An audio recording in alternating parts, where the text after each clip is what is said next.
सङ्काशं काश्यपेयं महाद्युतिं तमोरि सर्वपापघ्नं प्रणतोऽस्मि दिवाकरम्।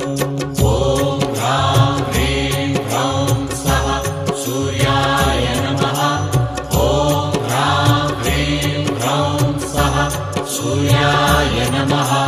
जपाकुसुमसङ्काशं काश्यपेयं महाद्युतिं तमोरि सर्वपापघ्नं प्रणतोऽस्मि दिवाकरम्।